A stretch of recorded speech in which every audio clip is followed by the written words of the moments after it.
Ganitong luto naman sa paborito nyong manok, napakasarap naman talaga. Mayroon tayo dito 4 na pirasong quartered legs ng manok. Tatanggalin lang natin yung mga excess fat ng manok, lalo na dito sa bandang thigh part ng manok. Napakataba talaga. Medyo mabalahibo pa yung nabili kong manok kaya tinanggal ko muna. Sa pagmamarinate naman, lahat ng mga ingredients na sa bahay nyo lang, makikita nyo agad sa kusina nyo. 3 kutsarang ketchup, 3 kutsarang toyo, 3 kutsarang oyster sauce, pamintang durog, 2 sachet. Yung nabibili nyo sa sari-sari store, 2.5 asin. Maglalagay din tayo dito coke, 1 baso na agad. Maganda din gamitin yan pambababad sa manok. Tapos maglalagay tayo 1 sachet na agad na aji ginisa. Kalamansi 4 na piraso na agad, pipigain lang natin ng maigi. Bawang 4 na piraso din, pitpitin lang natin na ganyan, pwede na yan. Saka natin lamas-lamasin. Mas maganda kapag kinakamay natin kasi sisiksik talaga yung mga pangpalasa sa ating manok. Maraming salamat nga pala sa mga followers na palagi nyong panonood. Ganun din sa mga OFW. Ingat kayo lagi dyan kung saang bansa man kayo at isasama ko kayo palagi sa mga dasal ko at imamarinate natin yan ng 1 oras. Kung nagmamadali naman kayo, pwede na yung 30 minutes. Saka natin iiyawin yung ginamit nating minarinate sa manok. Huwag natin itatapon yan ha. Gagamitin pa natin yan mamaya. Habang nag-iiyaw tayo, ihanda na natin yung ating mga lamas katulad ng sibuyas, bawang, ganyang pagkahiwa.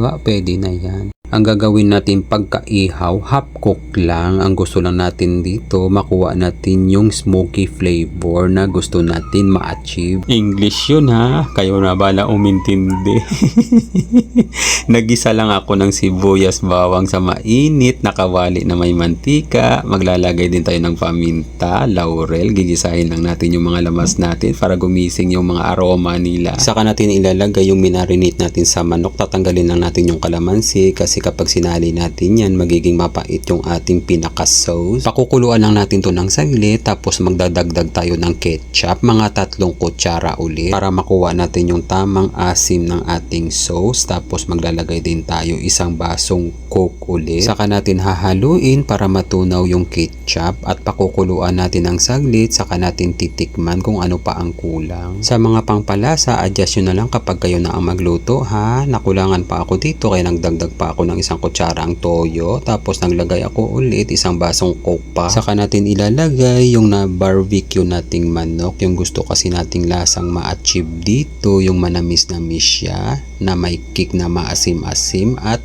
may kaunting kick na alat. At ang gusto natin, yung may pagka-smoky flavor siya. Dahil half cook lang yung pagkaihaw ng ating manok, pakukuluan muna natin ng mga 15 minutes. Pagkalipas ng 15 minutes, babalik ta rin natin para pantay din yung pagkaluto. Pagpapasensyahan nyo muna yung pagbo-voice over ko, medyo maingay lang. Tahol ng tahol kasi yung aso ng kapitbahay namin. Naaamoy yata yung ninuluto ko kaya nag-iingay siya at gusto niyang humingi.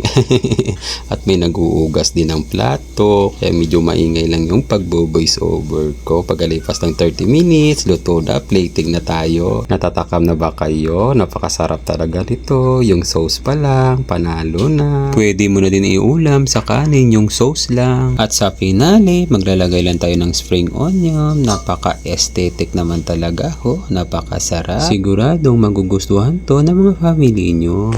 Chicken barbecue. Easy recipe. Try nyo to ha. Ang sarap niyan.